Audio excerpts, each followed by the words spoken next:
Are UFOs real? Meet those analyzing close encounters in a search for the truth. I'm going to put it this way, I don't not believe. Okay, I would never not believe. Every day is an interesting day. It's a world like no other. The weirder, the better. And Archie McPhee is king. We look for an empty place in people's lives and fill it with the thing that they don't know that they were looking for. And you still have time to enter the darkness, if you dare. These stories and more next on CityStream.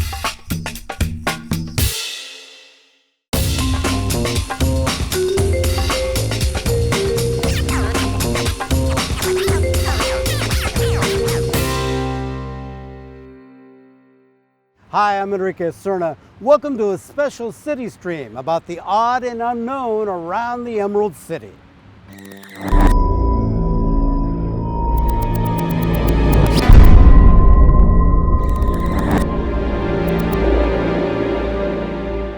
First, the unknown. Do you believe in UFOs? Have you ever seen one?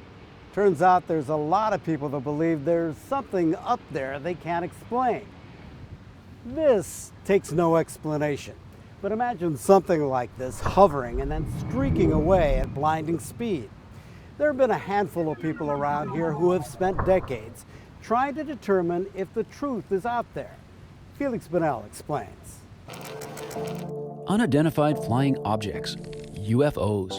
For decades, people in the Pacific Northwest have seen things in the sky that they can't explain. We saw this immense object in the field over there with lights that were spinning, and it was something we had never seen before. It took up most of this valley, and it was just hovering. It was just hovering, and we were mesmerized. Gloria Bonacci and her friend Mary saw something too. We were walking along, and all of a sudden we looked up and there was an object. It seemed to come out of nowhere. And of course, we were scared and we ducked down in some tall grass behind a fence line. It was football shaped, it had red lights. All of a sudden it went up and horizontally it went toward the high bluff, and it just kind of went below the bluff and then seemed to just go really fast and be gone. Susan and Gloria both live on Whidbey Island, not far from the Navy base. They don't know each other, but on separate occasions in the 1960s when they were kids, they say they saw something in the skies above the island that neither could identify. Whatever they saw, Whidbey Island resident and former NASA scientist Dick Haynes asked that you please not call them UFOs. It begs the question, unidentified flying object. We don't know they're objects yet, right? Do they fly? Well, some do and some don't, right? And they're certainly unidentified, so we like the U part. So we say the UAP is a better way of presenting this idea. It's aerial, and it's a phenomenon. That's all we know. Haynes grew up near Seattle. He worked as a NASA scientist, and though he was skeptical about unidentified aerial phenomena, he eventually founded a group that collects anonymous reports from pilots. I heard these stories from pilots that just blew me away, and they forced me to leave that hypothesis that it was all controlled variables and so forth. It was something totally different. And that's what got me started. The Northwest has a long history of unidentified phenomena, and people around Seattle saw things before that more famous Roswell incident in New Mexico. A pilot named Ken Arnold famously coined the term flying saucer when he saw a group of silvery discs in the skies near Mount Rainier way back on June 24, 1947. And it was 3 days before that when something called the Maury Island incident took place on Puget Sound near Des Moines. Steve Edmiston, along with Scott Schaefer, made a film about it. On June 21, a man named Harold Dahl, who has a 50-foot boat, he goes to a dock in Tacoma and he picks up 2 dock workers. He also brings his son Charles, also brings the family dog Sparky, and they're all on the boat and they go 3 miles and they're just off Maury Island when they see, allegedly, 6 flying discs. And they describe them as round and hollow like a donut. But then there's this explosion. And according to the accounts, the explosion is almost like a molten lava. They refer to it as slag. And it's pelting down, and it's right above the boat. Harold's son is burned badly on his arm. The boat's being badly damaged. So they are so frightened, they take that 50-foot boat and they actually race it up on the beach on Maury Island to get off the boat and hide in cliffs that were there. The objects flew away, and the men returned to Tacoma. They agreed not to tell anyone what they had seen. The next day, Edmiston says, a mysterious man, dressed all in black, showed up at Dahl's house. That man took Dahl to a diner where he encouraged Dahl to remain silent. You shouldn't tell anyone else what you saw. Dahl eventually claimed the whole incident was a hoax, but Steve Edmiston thinks Dahl was just tired of not being believed. What does Steve Edmiston believe? This is not something to dismiss as a hoax. It at least belongs over here. If nothing else, it belongs over here with the Roswells and the other great stories. Now to Burien, where the community has embraced the Maury Island incident and Stephen Scott's film, and created an annual celebration inspired by what happened. This is a BUFO, Burien UFO Festival. So anything can happen. Tonight in Burien, it's like aliens, everything. It's pretty much a day for the community to come out and celebrate their weirdness.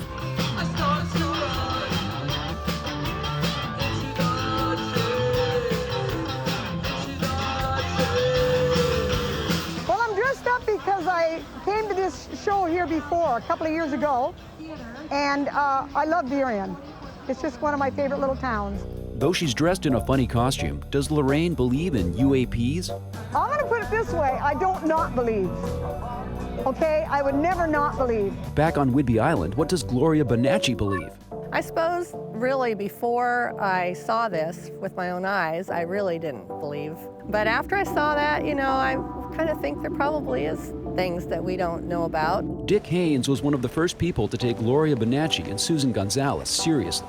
When I interviewed each of them separately, the two groups had never met, didn't know about each other's sightings, and asked them to draw a picture of what they saw, they were drawing pretty much the same object. What does Susan Gonzalez believe? We're not crazy, and this really did happen, and it really did happen on this little wonderful island. It's not craziness. They're here. They've been here a long time. And what do you believe? Have you ever seen a UAP? Until there's scientific proof, it comes down to each of us to imagine the possibilities. Now, if there's something in the sky that you happen to see that you can't explain, the National UFO Reporting Center, based near Spokane, is standing by to take your report. Here's their website. Now, for a place that you really can't explain all that well, but it's a lot of fun, let's go inside. Archie McPhee, coming up next.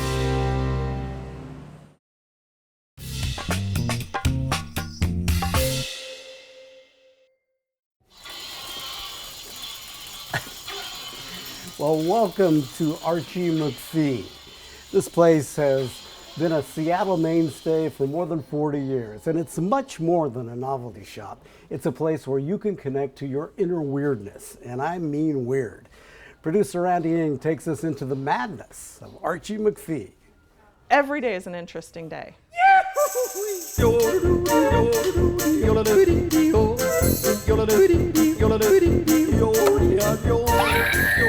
So we take these bizarre risks. There's canned dog food and dirty dishwasher. What the heck? We never quite know if people are going to think things that we think are funny, but enough of us think it's funny, so it's got some legs to it.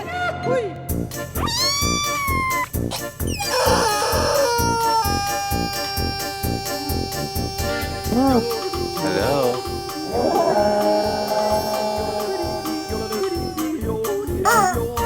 We look for an empty place in people's lives and fill it with the thing that they don't know that they were looking for. I think I want to get the emergency underpants. I'm from Boston. I have never been here before. I just found a candle that smells like pizza. And it's pretty accurate. I really wanted to purchase the dog head. Woof woof! I could be in here for another 10 seconds or so. I think this is a crazy cool store. I could spend an hour or more. We should get that. Oh, yep. Done deal. There are things that won't work for us. And also there's things that are too normal for us. And even if I like them, it's just not weird enough. It won't stand out. We have things that we enjoy that are far weirder than what we actually sell. But what you have here is what we think people will find socially acceptable weird. An example of something that we thought might be too weird for the general public was squirrel underpants. They're basically just little furry streakers that hang out in parks in your backyard all naked. People didn't think it was as weird as we thought people would think it was. Squirrels would only know we were making fun of them if they have the internet. So the day the squirrels developed the connection to the internet, we're in trouble because there's a lot of stuff on the internet the squirrels aren't gonna like. Archie McPhee is the great uncle of the ex-wife of the owner of Archie McPhee, Mark Paulo. He was famous practical joker. I just loved the sound of the name, and at the time we wanted a name that was short and snappy. I tried mail order businesses, buying and selling collectibles and antiques and things, but eventually I got into what I really loved, which was the stuff that was sold in the backs of comic books, X-ray specs and drinking birds and those kinds of things. Mark Paulo has a bravery and genius to see something and imagine the person that would want to buy that. Transforms your hands into a centaur. Handatar. 1980. I met a fellow that introduced me to importing, took me to Asia. I started buying small, and the result is this. We have about 10,000 items at all times. I know every one of them. That's my scream. You're welcome. For me, I don't struggle as much with who would buy this as much as I hope they buy this. We have bacon. Handerpants. Bebo, this odd cartoon character from Taiwan. Clam decanes. Get it? The dashboard monster. It's been one of the worst sellers of all time. Well, we did have a plastic cake decoration. The attorneys for the Beatles said that looks too much like the Beatles. So we agreed to stop selling it, but then George Harrison got involved because the figure that most resembled him was so ugly and so poorly done that he had us incinerated. The world was catching up with us in terms of what was cool, so we decided we had to start making our own stuff. When we started making action figures, we were looking for underserved heroes. So that resulted in the librarian action figure. Because librarians really change people's lives. And someone said, oh yeah, Nancy should be the model for that. And we were talking about what the action should be. And we immediately all agreed that it should be a shushing action. It turned out that there are about 37 librarians around the world with no sense of humor. You can't make something interesting that everybody likes. That's pretty much the definition of boring. We're constantly bringing in new things and new experiences. For example, the Rubber Chicken Museum. The Rubber Chicken Museum. We have the world's smallest rubber chicken, and we also have the world's largest rubber chicken. There it is. Oh my God, what is that? That's the Wallingford beast. This is for your safety that it's locked up. We captured the beast. We know it eats soap. One of the things that surprises a lot of people is how many actual practical items we have. Is it actual caution tape? It is. We have taxidermy eyes, part of a Scientology meter. This is a Portuguese keyboard. Muffin fans, that's one of our biggest items. We don't know what we're doing all of the time, and you just never know. When you want to be the person that people don't know what to expect from,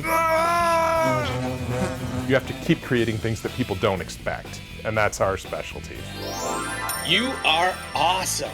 I don't know how many other cities there are where it could exist other than Seattle. They get the joke, because so much of our stuff is so nuanced. Bacon-scented mustache. I have a kind of offbeat sense of humor, so it suits me. Silly, and there's nothing else like it. Look at, look at, look at. A small group of people just really say, I love that, I want more of that. And there are people. Oh my God. What sells best here at Archie McPhee? The figure monsters. With the biggest moneymaker, the horse mask. Check it out. We'll be right back.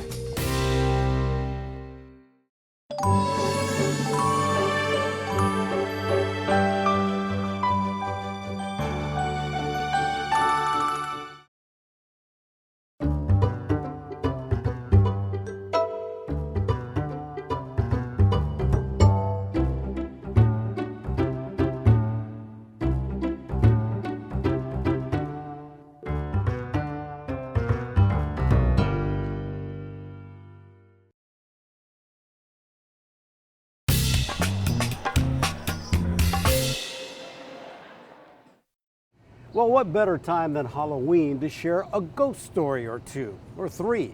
We're outside Kel's Irish Pub along Post Alley near Pike Place Market.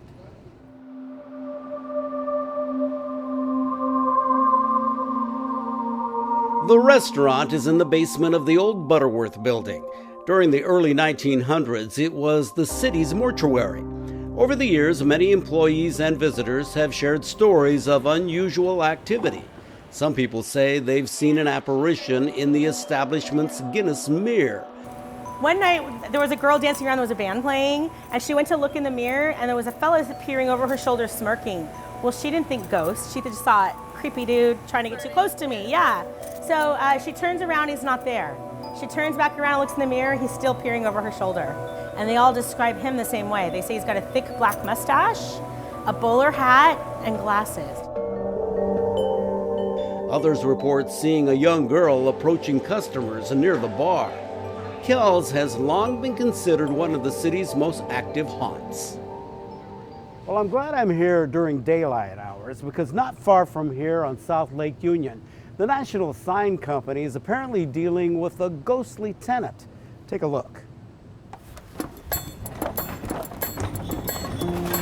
We do have a ghost in the building, but from what we can tell, it's a friendly ghost. One time we came in here and that sign was moving by itself. It was rolling back and forth. And then it's funny because it's named Zodiac Coffee. Well, it's a happy ghost, yes. Yeah, no, it's kind of a ghost that plays tricks on people. I kind of think the ghost is around this area of the building. Sometimes you have to be here on a weekend or at night, and it's usually when you're by yourself, so it's not when a lot of people are around. The Pioneer Square neighborhood is also home to many restless spirits. At least that's what the folks who run the Spooked in Seattle ghost tours have to say.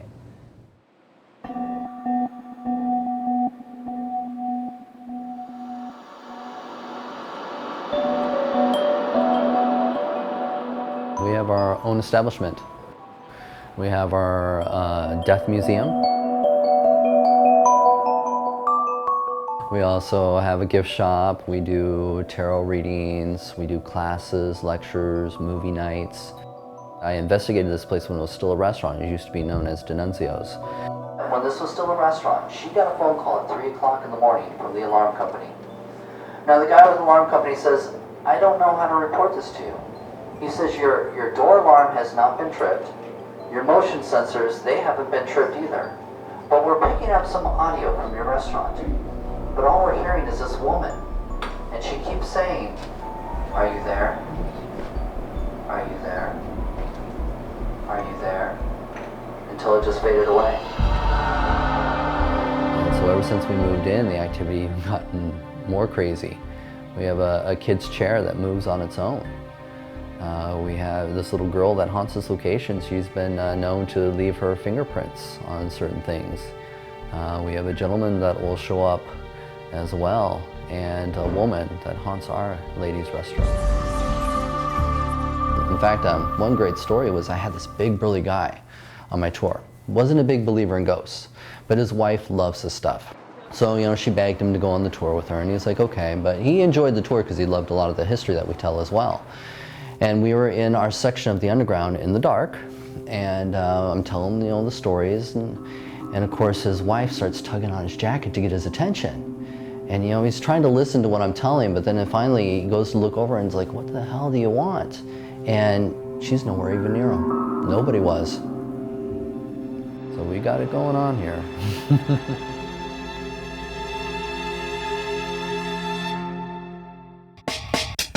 And if that's not enough to send a chill up your spine, stick around. We visit the Georgetown Morgue next as CityStream continues.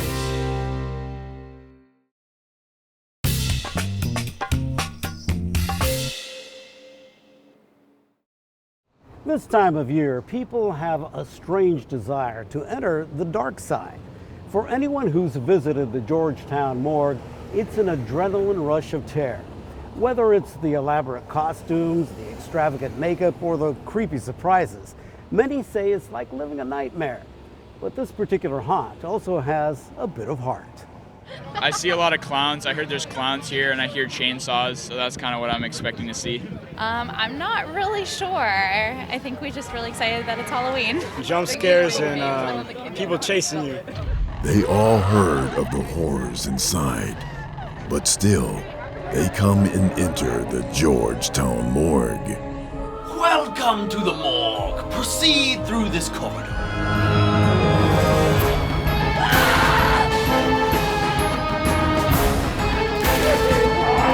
We're a high scare, kind of a low gore haunt, but there is some gore here just to keep the the Halloween people happy. But we want to get you as many times as we can. Scott Colling's masterful design leaves people terrified. As far as what you see when you come in is we've got themed areas of the show. The first part of the haunt is a morgue theme. Kind of the industrial area of the haunt. A couple of spots we've got with a bunch of barrels. Don't really know what to expect. This is kind of a fun spot. Hey!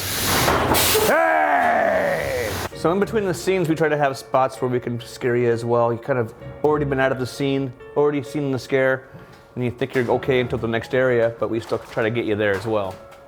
So you're coming through, you don't expect anything, and then there's a scare!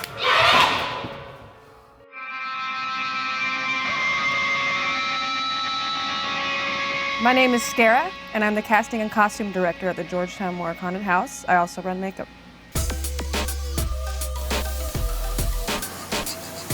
This year with my costumes, I've kind of gone for a 1940s look. So I'm like an orderly. I also have people downstairs who are also orderlies in the Georgetown Morgue area. I've also delved into sewer people and voodoo people towards the end. I get a lot of inspiration from older movies, especially comedies, and kind of dark vintage movies as well. Hello. All right, Georgetown Morgue is legendary for its elaborate makeup, transforming ordinary men into monsters. I am a patient in the morgue, I guess you could say. People walk by and I get up and just scare the heck out of them. She is a voodoo, banshee, priestess kind of ghoul thing. My character in the haunt is, I don't know, kind of a zombie thing. These performers go all out, terrifying guests even before they enter. How do you think she'd walk with only 1 foot? Would she hop it around? I'll let them know you're coming, Carol. Yeah! Oh, here we go! Carol's coming! I love being at the haunted house. I love working here. It's definitely some creative niche that started as something fun and it's taken off into my career. I like working with haunters and I like working in the haunted house industry. Something drew Skara to Scott Colling's haunted house long before she worked here. I actually used to go to Scott Colling's haunted houses when I was a child. All me and my cousins, it was what we would do. The only time we'd get along is we'd go to Scott Colling's haunted houses. Scott developed a passion for haunting early on. My dad had done haunted attractions, and so I had gone through quite a few of his as a youngster. So we used a lot of their different ideas and designs from what had scared me as a kid. Colling's first haunted house was a hit. From that point on, he knew the dark attraction industry was for him. He haunted various cities, taking over the Cube 93 house in 2002. 6 years later, that house moved, becoming the Georgetown Morgue. And we had been in the South Center Mall parking lot in a tent, and so our dream really was to get a building here in Seattle. Wanted to be in the Seattle area where we were close to. And the Georgetown Morgue has been terrifying the people of the region ever since.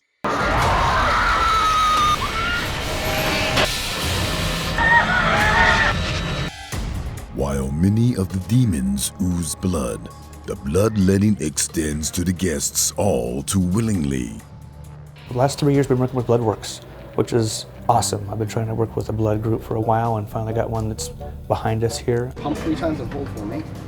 The idea is that the Georgetown Morgue is so popular that the line gets very long. It's about 2 hours long. So rather than waiting in the line and doing nothing, if you and your friends want to save some lives, all we need is one donor. We'll upgrade you with 4 VIP passes to skip the line entirely. Why not come in, give blood, have a cookie, save some lives. It's a great thing. You're giving blood, you're giving back, and we'll give back by putting you right into the door.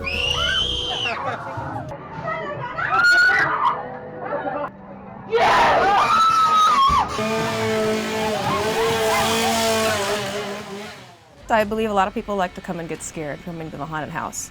It feels good when you're running and being chased. It's like a roller coaster. You don't know what's around the next corner. That kind of feeling, I think people really get a kick out of it. They came out of the corner, they were like, "Whoa, pow!" And then I was like, "Oh my God!" And it was really scary. It was awesome. We try to do haunted houses like this in the area. This was definitely the best experience we've had. Remember, the terror you endure in the Georgetown Morgue does not end when you exit.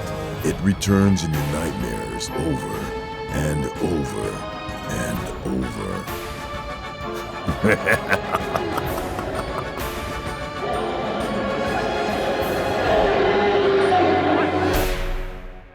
The Georgetown Morgue is open select nights from now through November 2nd. For exact dates of operation, visit seattlehaunts.com and click on Georgetown Morgue. We'll be right back.